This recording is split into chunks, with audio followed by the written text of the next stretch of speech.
That'd be awesome. Sit up in Savannah's lap if you don't mind. Here, can you say, welcome back to Unlocked?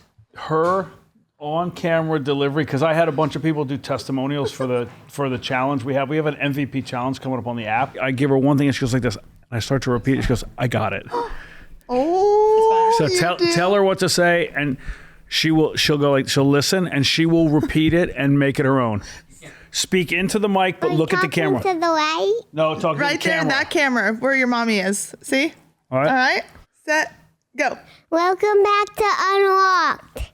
Woo! That is so good. You Crushes. did so good. She's a one-take monkey. It's unbelievable. You're going to be a superstar. Yeah. You already are. You crushed it. Well, Monroe already did our intro, so welcome, crushed. Gunnar. Does she not crush? She crushed it. I love her. Gunnar Peterson, you are like the man of all things, but the man of fitness.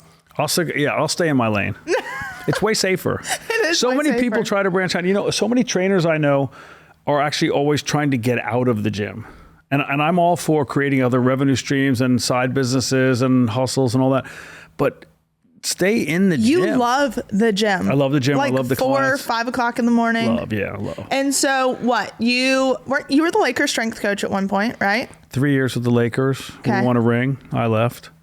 My wife's like, why do you want to keep doing this? The travel is grueling. Yeah. I go, I don't mind the travel. She goes, grueling for me. And I was like, all right, solid point. I love her. Yeah. So then you had your gym in Beverly Hills. Yep. You have trained anyone who's anyone. Yeah, everybody's somebody. I mean, if you treat everybody like they're the biggest star in the world, I think that's a great business model. The people feel good, you feel good, and at the end of the day, feeling that way is going to help get to the results. And you better. really don't give a shit who someone is. Like, No, I've known you well enough to know, and then you're like, if you're a good person, great. Correct. If you're not, then Yeah. like, get the hell out. Well, there's like 2.5 categories of people, right? There's 2 categories in a purgatory. There's good people, assholes, and still undecided. But you're going to end up in one of those categories, and it doesn't matter what you've accomplished in your field. It doesn't matter if you're famous. It doesn't matter if you're wealthy. It doesn't matter if you're not. You just good people or you're an asshole. Yeah, I agree with that. I need to go back and try to find this video of Dad walking out of your gym in Beverly Hills. Oh, I got to see it. It is the funniest thing. It was like one workout, and he's walking down those stairs, and he's like, never again, never again. And I don't think he ever worked out again. That's not a good reflection on the gym. That's a bad reflection on the gym. No, that's just someone that is not athletic and who just doesn't work out. It was really funny. You have to taper that, right? The workout has to be measured in a way that the person wants to come back when they leave. Like you hear a trainer say, I crushed him. And you're like, dude, you crippled the guy. Like Yeah. he's not going to want to come back when he's out talking to people and people do talk about their life experiences. Yeah. They're going to say, I went to this gym today. It was awful. I can't walk 3 days. And that's just bad business. I will say your workouts are by far my favorite. Yeah, it's By fun. far. We try to make it fun. Well, thank you. It has to be fun, right? It is hard. There is work involved. There's no hiding that. It's in the word workout.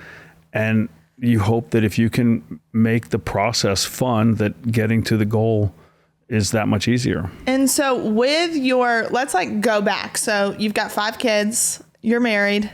Also, y'all, Monroe, for people that are listening and couldn't see the video, Monroe is Gunnar's daughter, and she is an angel on earth. Yeah. Like just a rock star kid. She's awesome.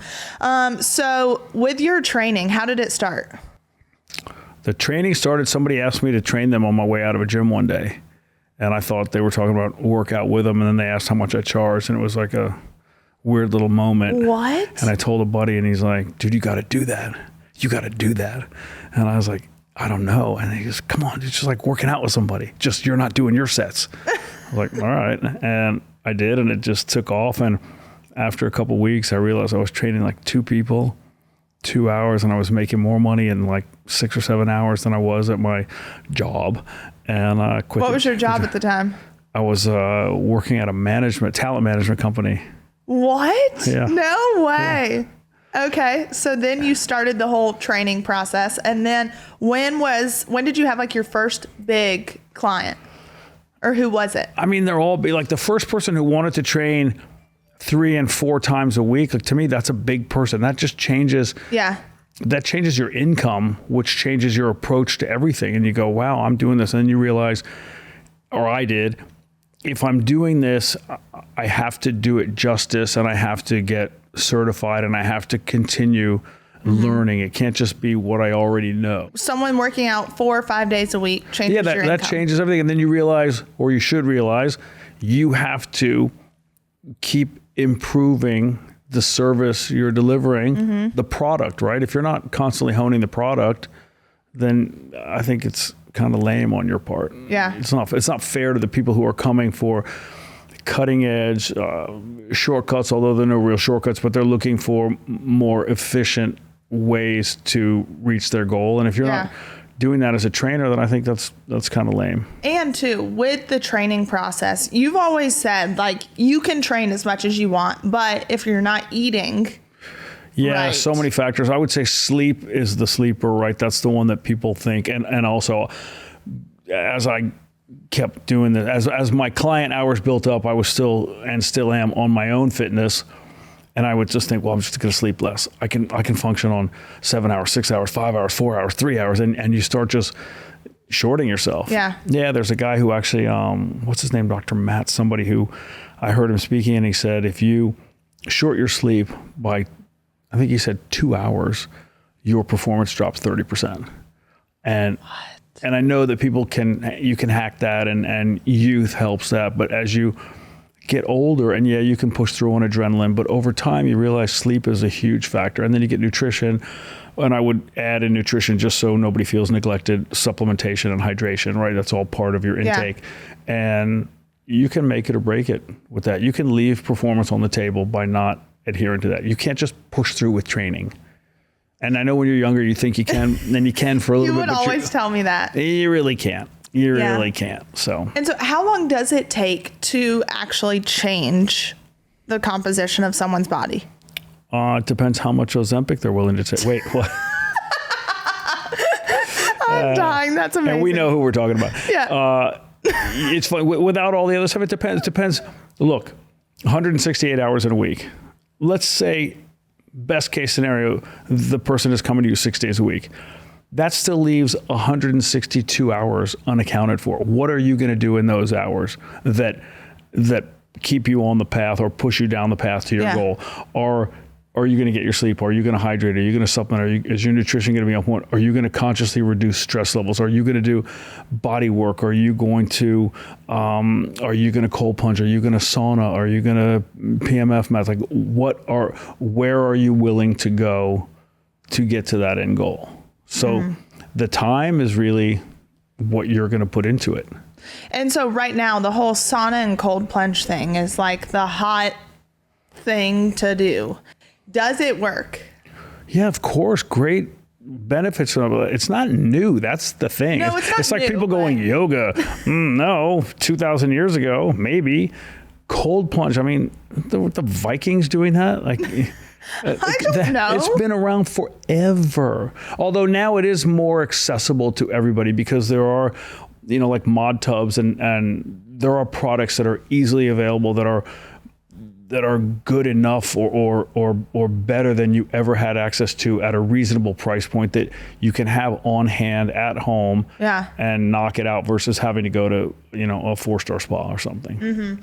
Because what are the benefits of like cold plunge? Because I just can't. When I get so cold, it just hurts. Release of heat shock proteins is huge in terms of recovery. If you think about it, that all goes, for me anyway, under the recovery heading. So that's post-workout, or some people do it pre-workout. I want to say Joe Rogan cold plunges pre-workout. Really? Yeah, I think he sauna and cold plunges pre-workout and then does a routine, a kettlebell routine to bring his body temperature back up. And that's like his warm-up. So hats off to him like that. Yeah, that's awesome. That's great. That's next level.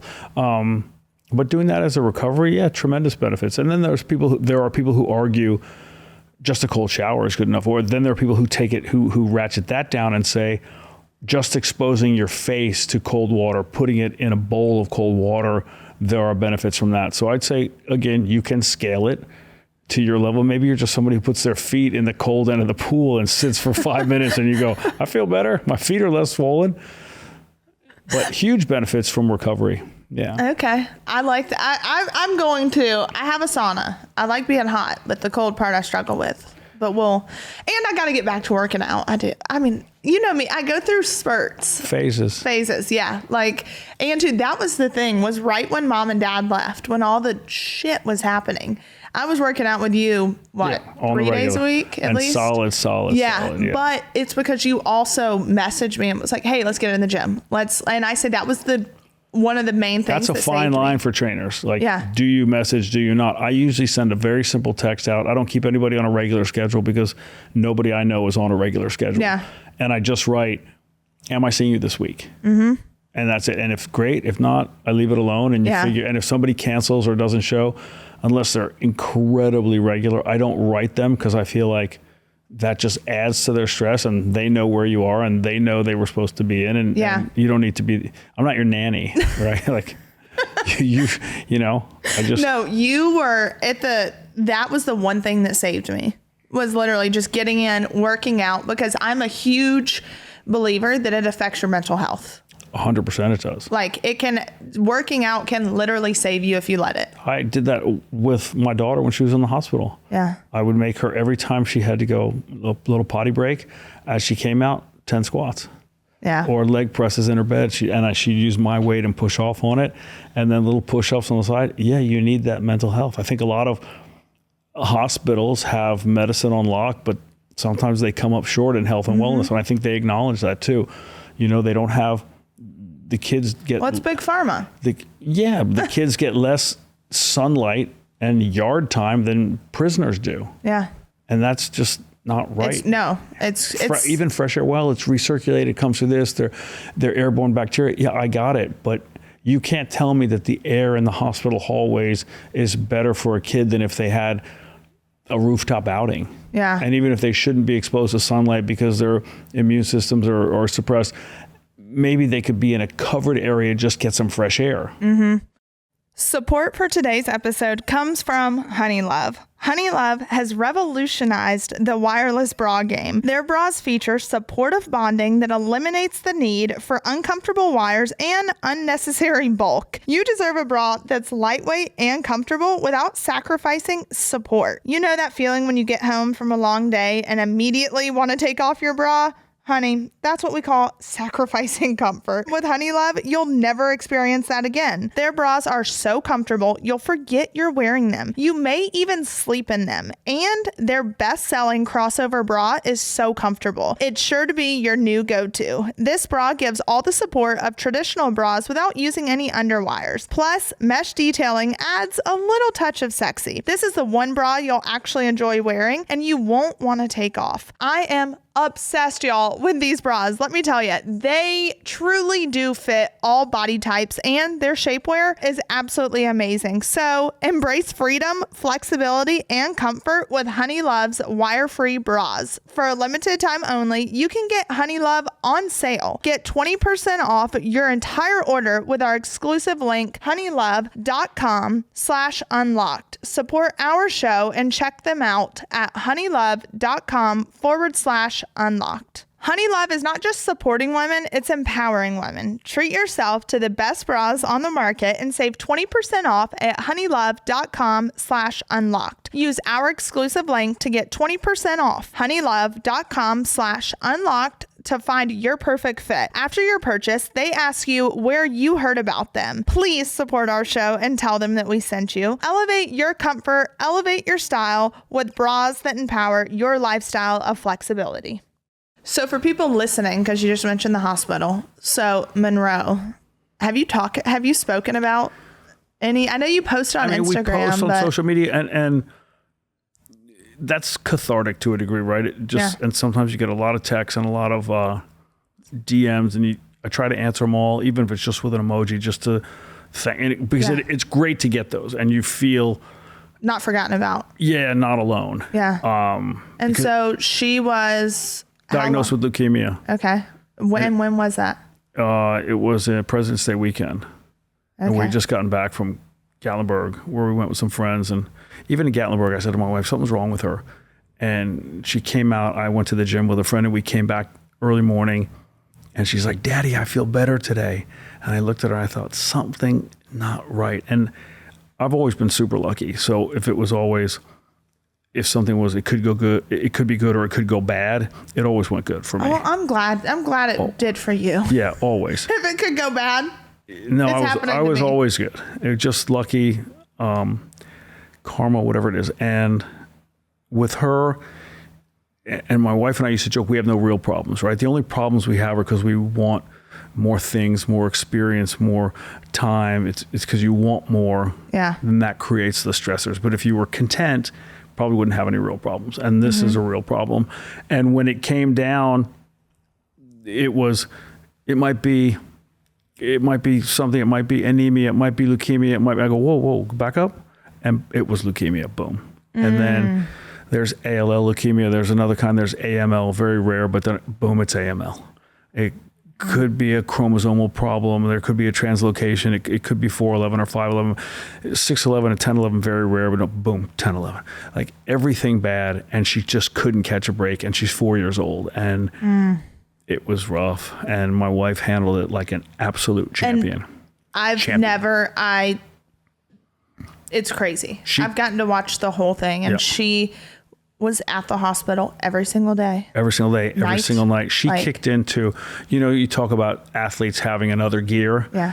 She had another gear box. Like she just gear. And no matter what the demand was, she answered the bell. We went to one doctor, and he said, it was pretty rough to hear it. And I know everybody has their own story and their own things. And so this by no means is ours is worse than anybody's. Everybody has their own, and it's your own path. But this guy said, you are in uncharted waters. There's no data. This is her last chance. Everything you're doing is a crapshoot. Those are all quotes. And when we left the room, my wife has a binder of literally, she's kept notes and track of every communication, as also every medication given, time, dose, nurse, every single thing. She just to go over it. And we got up from that room, and she looked at the guy, and she goes, we're going to go make some data. And I was like, oh, yes, we are. Yes, we are. And she's pushed through, and you're not out of the woods yet, but you're definitely in a clearing, and we'll take it. Having her home is the best thing. Well, that's what you said. These hospitals, sure, they have the medicine side of things, but they don't have, she has to have sunlight. She has to be able to have communication with people and friends, and even when she was in the hospital, like when people would visit and when people would bring stuff, she'd be so excited. Like they need that. Yeah, that's their vitamin. And my wife did, she was in the hospital for 6 months, and she had a couple of breaks, right? Like jail breaks, and you're out for 2 days, 3 days but when we went back in, my wife did a new theme in the hospital. So she got that, and she just created, like, you try to take away from her the fact that she's going through chemotherapy, right? The fact that there's pain every time she goes in the bathroom, the fact that she's got a central line coming out of her heart, and all the things that she's doing. My wife is countering it with something pleasant, not just gift, but playtime and people coming through. And she handled it like an absolute champion. What would you say? As did all the other kids, in fairness. All of Monroe's siblings, from my oldest, Henry, Jack, her sister Sloan, her little brother Zane, like everybody rallying around and coming to town and spending time sitting in a hospital. As you coming by, friends, people who train with me, just sitting, aunts, uncles. Jess's sister Jill was an absolute beast. Yeah. The cousins coming through town, going out of their way, spending time, spending money, and sitting in a hospital while a kid is suffering. All that lends to the healing, I think. Well, it lets you know who. I was having a conversation with my dad, and he said was talking to someone, or someone said he saw something, and they were talking about, like, when you go through the toughest moments of life, it's like you have a front row seat to your funeral of seeing who shows up. Yeah. Like, I see that. You've got a front row seat to see who's showing up for you, who's doing whatever it may be. And sometimes it shocks you, the people that don't show up. And we then didn't have a lot of those. And I reached out to some people and some pretty big and powerful people and asked them to step up with something we're doing on the app for a challenge for Monroe. And some of them I just rolled it out there because I thought, if that goes, that'll help. Yeah. But if it doesn't, I understand. Every single one answered the bell. Like, that's awesome. Wild. Were you shocked at the outpouring of love and just acknowledgement you got from people? Shocked, maybe not, but pleasantly surprised, and it makes you to the point almost start. But you get teary. You can't believe that person who wrote that DM, whether it's a doctor that you've never met, or a woman whose child has gone through something similar, or a father who says, "I know what you're going through," or a top celebrity who is in between filming 6 different projects, or somebody who's doing a podcast and they're swamped, just taking 5 seconds to write you a note or send you a video or a voicemail. That's huge. And what would you say? Because I know you well enough to know you're like just a hardcore, say it how it is. You're like a very strong personality. Unapologetic. Yeah, without a doubt. Like, that's why I love you. How would you say though, when you got the news about Monroe, like how did it affect you? Especially being a man. Yeah. You know what I mean? I just had this conversation with my 8-year-old Zane. Men, I think by nature, try to fix things. Yeah. Right. And I've heard people talk. I heard a guy not long ago say when his wife starts to unload, his thing is let me fix that for you. Whether it's her problem with her friend or her body dysmorphia or her fatigue, he tries to find a way to ease the pain. And he's learned better, and now he says to her, is this something you want me to solve, or is this something you want me to just listen to? And I think as a man, I approach that as, we're going to solve this. Yeah. And that took us down a lot of crazy rabbit holes, a lot of paths we went down, and good for us, we got better. I watched my wife grow in ways that it was exponential. And to see the way she writes emails, I'm looking at her, I'm like, are you in med school? Like, you're a doctor now. She has and both of us started the same. I would say because of what I do for a living, I definitely had a head start in understanding terminology, jargon, and processes and all that. My wife caught up quickly and surpassed. And she writes emails now. I mean, I'm like, why don't you just stamp that with your little MD thing, babe? She's fully on it. So would you say that this has strengthened your marriage? Because you hear stories of people saying it either destroyed it or it strengthened it, or... there were some bumps. Like, it was rough, and everybody in a family has their needs, whether it's my son's needs for his mom or my needs for my wife, and there are moments you can't help but feel like you're not getting what you need and you're excluded. And I said to her, I'm also, like you just said, I'm point blank, and I said to her, babe, if you don't turn this around and start turning into us, you are going to end up the single mother of a cancer survivor. And she goes, how can you say that to me? I said, I'm just letting you know that we are here at home holding it down, and you are missed, and we have needs. And Monroe is getting everything from you, and that's great, but you got to find more for us too. And it wasn't calling her out. It wasn't selfish. It was it's not selfish, because everyone needs something. Right. And I'm trying to meet needs. At the same time, I'm going there and normally I'd be training X amount of people a day, and I'm... Oh yeah, no, you didn't. You were there. I cut it off at a certain time of day, and I went up to the hospital and I said, go home. And she'd say, well, I'd say, go home. But the thing about her is she wouldn't go home and do something for herself. She would go home and wash Monroe's bedding or prepare little foods for her, or she was always doing something for someone else. I go, you got to stop with the Florence Nightingale, Mother Teresa taking care of every single person but you got to take care of you first. Yeah. Yeah. Wow. My wife was dropping weight and had no weight to lose. She was dropping weight like Monroe was dropping weight during chemo. I go, hon, you got to take care of you, or else you're not here for the rest of us. And she turned it around. She's absolutely, I mean, I'm not. She's a rock star. She's a champ. Yeah. But also too, people tireless. Yeah. But it's like you said though,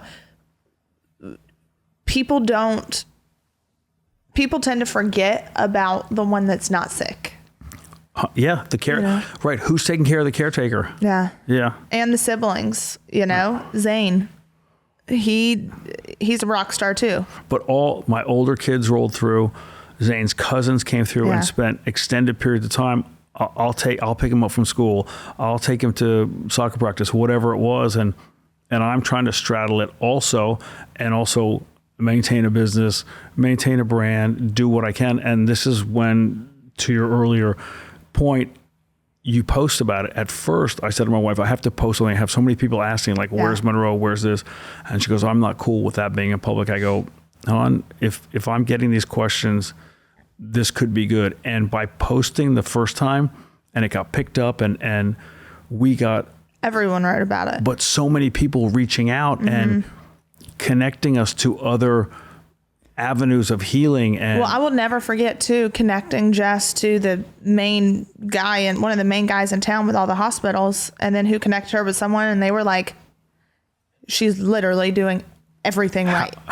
We got more, how can I help? Or hopefully this will help you. And then they just sent it unsolicited. And I think, you feel for the people who don't have the connections or who try to take care of it all in-house. It's hard. It's a lot. You're onboarding a lot of emotional stuff. Forget the medical. That's there, obviously. But the emotional that you do, and it doesn't go away, right? Like, you can't go out and have a couple drinks with friends because in the back of your mind, it just doesn't feel...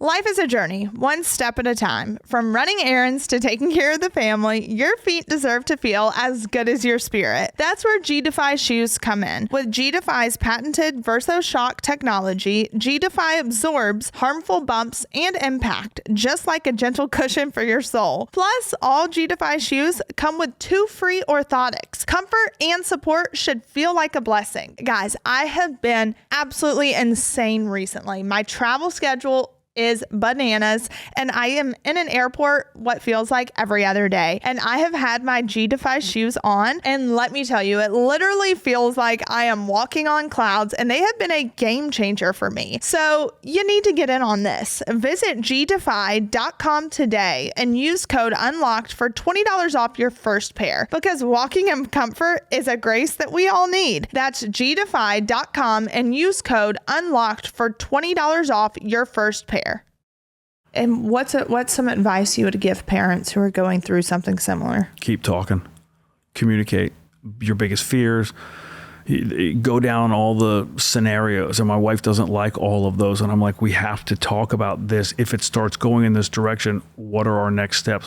What's our plan B, plan C, plan D? We have to have those lined up, or we're going to get caught off guard. And that's when you get rocked. Well, and Zane, and then your oldest son. My oldest son, Henry, middle son, Jack, my daughter, Sloan. But which were the donors for Monroe? Didn't Zane was first? Yeah, Zane was first. Zane was bone marrow donor. That's funny. You remember that? Yeah. Yeah. And he, without questioning it, he went in and... That had to have been tough, knowing both your children. Well, how about Zane's under while they're drawing it, and then he's still under and in recovery while she's getting it. Oh, the whole thing is rough. Oh. But again, no rougher than anybody else's path. Everybody has their thing, so I don't want people to think. Well, no, but you have the right for yours to be pretty shitty. Yeah, it was rough. And so... But my parents aren't in prison. Yeah. So let's just throw... Everybody has their shit. Let's just call it. That's very real. But that's what I love about you, is you're always like, hey, this sucks, but like... Yeah. And we're going to get through. Yeah. Like, we don't... And then how long after was... Then my son, Jack. Okay. Well, all my older kids came and donated blood and set themselves up as potential donors. And they rule it out based on a number of criteria. And my son, Jack, had the most matches, called haploidentical, when it's a half sibling, and he matched up, and he's like, let's go. Can I do it now? I'll fly back in today. He was that guy, and flew back in, did it. And I think the next day left for the Bahamas. Stop. Yep, with a bandage on his back. And they're like, you can't really swim. He goes, got it. And he left. That's amazing. He's an animal. And as a father who's going through that with a kid, and you watch your older kids step up like that, I'm like, son, don't forget your cape. Like, just a straight hero. Yeah, both of them. I love that. All the kids stepped up and were willing. We literally had people, I had parents at the end of the school year stop us. You take all the kids for ice cream, and I took my son Zane with my wife, and had parents stop and say, if I can be a donor. There was a woman at the school, just the most lovely woman, probably shouldn't say her name, but Michelle, and she said, if I can help in any way, if I can come by, if I can help you do laundry, if I can cook, I'm not much of a cook, but I can cook. And she goes, and if I can be a donor. And I said, isn't that funny? I would, she would. We're aged out of it. Arguably, medically, they say you're not of the age to do it, but just lovely people. You find so many good qualities. Yeah. Right? So many people stepped up and showed you it. For us, completely restores your faith in the human race. And too, I think for people listening, it's not rocket science to become a match for someone. Like, can't you go online and submit to? Yeah, there are registries. You can register, like, be a match or something. And Monroe had 0 matches on 3 registries worldwide. But I think that's the importance of people going out here and making sure they're registered. And then why would you not want to give up? Then there was another criteria that I found it shocking. It said likelihood of donor availability 45%. And I'm like, what does that mean? And they said, well, sometimes people are somewhere and they go, I'll be a donor, and they put their name on a registry, and then they get called up 6 years later and they go, oh wait, what? Sorry, I was at an event, I was hammered, I didn't mean to write that. Or they say, I was at a different time in my life. Now I have wife and kids. I don't really want to go under right now and donate. So they have a likelihood of availability. And it was surprising. It's not just if you find a match, it's if you find a match. And they're still willing to do it. And they're still willing, geographically undesirable. Like, it's funny. It's not as easy as, hey, can you help us out? And then they step in and do it. It's way bigger than that. So to your point, people if you're up for it, make yourself available because you do change a life. Well, yeah, I know one of my good friends that she had a 1% chance of living. And now with cancer, it was the one that was texting from my phone just that day. Oh, yes. Literally 1% That was unbelievable chance. to get that. Then I thought it was you. Yeah, right. And then she goes, I'm Savannah's friend. This is her phone. I go, I'm well aware of whose phone it is. It is. Yeah. And so she now 1% chance. 1%, and she meets her match on the anniversary of Tinder. Like, I love you. She meets her match on the anniversary of the bone marrow transplant or whatever every year, and cool. It's her. She lives in like Paris or somewhere, and they meet up every single year. Yeah, I told my sons who donated. Jack and Zane, I said, they forever can be like, Monroe, go get me some water. I saved your life. Yeah, go get me some. So what I guess the question is, what are you doing now to give back to childhood cancer? We're doing an MVP challenge. Her middle name's Vivian, so it's Monroe Vivian Peterson. Coincidence? No. Yeah. We're doing a challenge on the app, And what's the app? We have an app called Common Ground. Okay. And we are doing on the Common Ground app, we're doing a challenge called the MVP Challenge. It starts November 11th, and it's 4 weeks of free workouts. And if you want to donate. And if you don't, that's cool too. Spread the word. And how will there be something that pops up on the app to say donate? Or we're working with a company called Plank, PLANKK, and they're so good. And I've said, I don't want this to be a thing where people go, it's a money grab.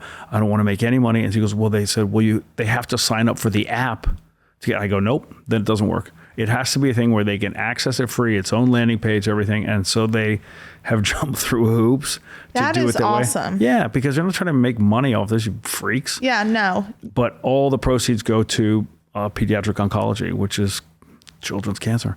And it's very, very cool. And I had people, I can't even tell you, this is where I said restores your faith. I asked people, who've trained with me over the years, like just the top tier people as people. I like them, but also as in their respective fields that are just beyond accomplished. And literally they sent videos back in 15 minutes. And that's where you go, I don't want you to tell me how celebrities are assholes. No, there are some really good people out there. That's awesome. Yeah. But I think too, as you're saying that, you also have got to take credit for yourself for being a really great person. Because when I was going through all my crap I was going through, you were, and I still don't even think I've gotten a bill for my training.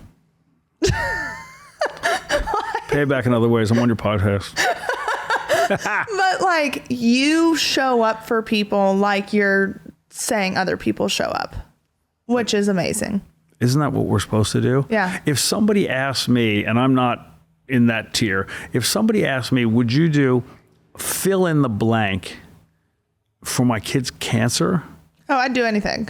In a sec, you get that text and you go, damn. First of all, and I said to people, I'm not good at asking for favors, and there's never a good time for favors. That's just that. And I think I ended at the bottom with, if I've overstepped, tell me to fuck off. I've heard it before. Because I just want them to know, like, I don't expect it, but if you feel like doing it, because if you ask me, I would do it. Do it in a heartbeat. In a heartbeat, it's a kid. Yeah. It's like, how do you look at a kid? It's not just a kid, it's a 4-year-old kid who's done nothing wrong. When they were giving her all the meds and the chemo and everything, which is so taxing on the liver and the kidneys, I said, you understand this child's never done a beer bong. Like, this kid didn't go through college. She hasn't smoked, or like the worst thing she ever did was eat Doritos, and her little system can't take, she's a tiny little person. Their little system takes so much. And you see the kids, you visited, you see the kids on a cancer ward, these kids they do not deserve this. No. And if that doesn't just pluck some heartstring in you, then there's something wrong. When she came in today, I was like, she looks so good. Because you remember during all of her treatment stuff, like her skin color, her everything was off. And again, go back to the series of like, keep drawing the short straw. Yeah. The graft versus host disease, the GVHD that followed the cancer. Like you go into remission, which you hope lasts and takes, and we're still in the window of not, not ringing the bell kind of thing yet. And she gets the graft versus host, and her skin just, the rashes and everything is so awful and it's painful. And then it goes inside, and it's in her GI, and she's got that. And then just all the things, it's like they can't ever get over the hump. They don't deserve that. And you can't explain it to them. You can't say, hey, you smoked for 30 years. This is on you. That's not. No. And when you see if a kid looking at you when she sat down, which it's not on camera, but when she sat down, she was like, the doctor took one of my medicines off the list, and now I don't have to take pills. And I'm like, at 4 years old, having to say that and knowing enough, but she understands that you're pumping meds in through the nose hose, which came out yesterday. I'll show you that video. Whoa. Yeah. My wife was like, like she was fishing. And was Monroe fighting it? No, not fighting it, but crying. And it has to be weird. It's coming from your stomach all the way up, throat, out the nose. And later she said, when she ate something, she said, Dad, I don't feel it on my nose hose anymore when it goes down, because when you swallow everything she ate and swallowed, she could feel the hose, and that was in her for 2+ months. Became part of her identity. It was a control thing. I don't want to take it out. Fear, control, like they go through a host of emotions that you have to deal with, and it's nuts. Wow, that's insane. So are you, when it comes to what Monroe eats, are you strict? Am I a trainer? Am I still the trainer? Yeah. Look, with all my kids, it was more about... Because she loved that carrot cake when I brought it over. Yeah, who doesn't like carrot cake? It's a vegetable. With all my kids, I try to give them the knowledge so that they make the choices. Mm-hmm. They're going to make the bad choices. You just hope they make them less often. Yeah. So I try to watch what she eats, but she's also a kid. And my wife has turned around. My wife's become like Miss Nutrition now. She walks in and says, how can you let him eat that? And I'm like, Takis after baseball? What do you mean? That's like his little snack. That product should be banned. It's got this and this. And I'm like, you're holding a glass of wine, babe. Like, who are you? Besides hypocritical, who are you? She goes, he's 8 years old. But I saw a cookbook. She's become like, now that Monroe's home, she is taking on the cooking thing in a big way because she wants to turn it around nutritionally. And I like, my wife is this thin and lives on like tacos and pizza. Like, she's the woman that every other woman goes, hate that bitch. Yeah, literally. Right. But now I saw this book. It said Keto Kids. And I said, oh, are we going keto? Is that the new plan? She goes, well, there's some good recipes in here. So I love that she's exploring it. She'd never opened a nutrition book in her life. And That's awesome. Now she's championing it. I'm just like, I'm along for the ride. And so it's funny that you made the comment of, she's like, this should be banned. Yeah. I sent you that video on text from Instagram of the Kellogg cereal. You did. I was going to watch that too. And you didn't watch it, did you? No, but I know what you're talking about. And for people that are listening that don't know, it's like a huge thing right now politically with Kellogg's. And they're at the doorstep with a petition for 400,000 people. Yes. But do you know, go back farther from that. Do you know Jesse Itzler? Yes. I know Jesse from fantasy basketball camp at Duke. Stop. Yeah. Great guy. Love Jesse. His story is absolutely insane. And for but it's people not that his don't story. know, it's his ongoing stories. Yes. And his wife is the one who started Spanx, Sarah Blakely. Yep. They're just wild. But how he's raising his kids, how he lives his life, I'm a big Jesse fan and lucky enough to know him. And he wrote a letter to Kellogg's CEO and board in, I think it was 2018. Okay. Do you know about this? Oh, you got to look it up. And he challenged them to eat their products for a year. Yes. And he would donate $1 million to a kids charity of their choice. And they wouldn't do it. They didn't acknowledge him. And he's like a figure. He's not a guy you just ignore. No. They didn't even respond to him. And he posted a thing not long ago when this Kellogg's thing, I think championed mainly by the Food Babe on Instagram. And they are in Michigan, right? I think so. Yep. With the petition demanding that Kellogg's change the ingredients, at least make it compatible with the ingredients that they use for. Well, that's what they say in other countries, like the red dye that is associated with poor behavior and cognitive, all kinds of stuff. Well, and linked to carcinogens, BHT, yellow 5, yellow 6, red dye 40, all these things linked to shown. Yep. Cancer causing. RFK posted something about it today. I thought we were going political. Look at you. Well, no, I'm not going political. I'm just, he posted, because it's Breast Cancer Awareness Month. And so he posted, how about instead of companies displaying pink ribbon this month, they just remove carcinogens from their products? Sounds like an easy fix. Yeah. And because other countries, what a lot of people don't realize is in other countries, all these things are banned. Totally. But in our country, we just. I'm going to say it like you. And two, that's your little. It is. That's your little turn of phrase. Yeah. And two. Okay. Is that redundant? Redundant. And two. They're not only banned, but an American company will make the product the way the other countries want it. Yeah. Without the banned substances and still sell there. But we won't do that for our own people. And that's what's crazy. But Correct. They came out and said crazy. that they did a study. And because if you get rid of the red dyes, you get rid of all these things, the color isn't as pretty. Right. And so kids aren't going to want to eat it because of the lack of coloring. I would love to film a video of my kid telling me, Dad, I don't like the color. I'm not going to eat it. You'll be calling child services. You will eat that cereal. Literally. Like, I don't like it because of the color. That's not even a conversation we're going to have in this house. But how do we get, because isn't the red dye in Gatorade? Isn't it? You can have it removed and still sell the product. Yes. But how do we get there? And isn't the product branded so intensely that they would still buy it because they're buying the brand and you're buying the outside of the box, not really the inside of the box until you start pouring it. And then it's doused in milk. What kid looks at it and goes, nah, not red enough for me, Dad?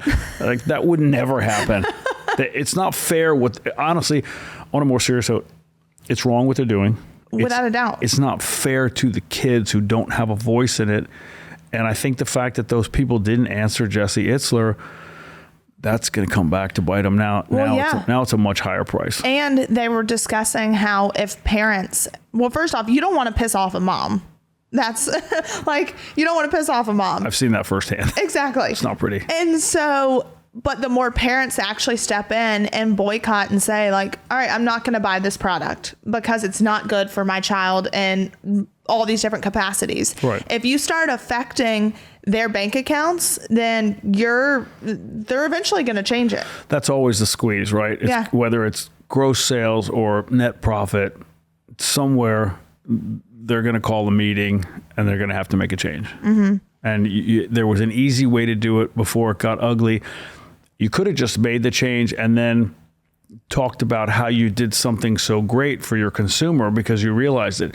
But now you're being called out and you're going to make people angry. Mm-hmm. Wow. All right. So tell people, before we wrap up, again, the app. The app is Common Ground. It's a fitness app. Great workouts on there that you can progress or regress depending on your mood or level. And there's an MVP challenge on it, which is free. And if you want to donate, 100% of the proceeds go to pediatric oncology. So come on, don't be an asshole. Help save kids' lives. Pretty much. If you can help kids, like, how do you not feel good about yourself? You work out and donate $5. It's going towards something bigger than all of us, right? Love it. There are a lot of questions that come up when you watch an innocent kid come down with any kind of illness, injury. It just makes you go, wait, what, how, why? And we were always the family that had, knock on wood, I had my older kids, break a wrist, skateboarding kind of thing, but nothing serious. Yeah. We came out of toddlers and teenagers and everything pretty much unscathed. And then this hits you and it is a massive reality check. And if it can happen to somebody who's in fitness and who watches food and who keeps activity going and has the money, that's the thing. It can happen to anybody. It can happen to anyone. Yeah, you are not immune. Imagine, again, not that it wasn't hard on you, but imagine not having the resources that you have. Not having the resources and the people. We had so many people, like amazing people who, like I said, are so busy with their own lives. Take a second and send me a text and send me a link and send me a contact for us to chase down the best possible treatments or approaches to fixing this. That's one. The other one is I'm not super educated in this field, but definitely more educated in this field, health and wellness, than a lot of people. And knowing that I had certain questions to ask, and you see people in the hospital who stare blank. You're literally paralyzed with the fear. And you don't know that you have the right to ask a question, and that the treatment just starts coming at you. And that is, hospitals are a business. And I'm not saying that with any judgment, good or bad. No, it's true. But they are in business to make money. And a lot of those treatments are coming at you, and you don't know what you can question, what you can stop, what you can initiate. And if you don't know that, you're in a tough spot. So we were in a tough spot for sure, but not as tough as many. And you got to ask questions. You owe it to yourself. You owe it to your kid. Ask questions. I got some unbelievable DMs and text messages from people that stoked that fire and propped us up when we were scared and worried. And we still are. Yeah. We still are. You're still not. Yeah. But you got to stand. If you do not advocate for your child and yourself, you can get sucked into the machine. Yeah. Wow. Well, thank you. I appreciate you. Thank you. You're amazing. I love that you're doing this. I love that you stand strong in the face of all this, and there's light at the end of the tunnel. And, tunnel's longer than you may think it is, but there's definitely light, and it's. Hey, prison's not forever. Yeah, exactly. And a lot of people are in their own prisons, don't even know it. Exactly. 100%. Yeah. Well, thank you. Thank you very much.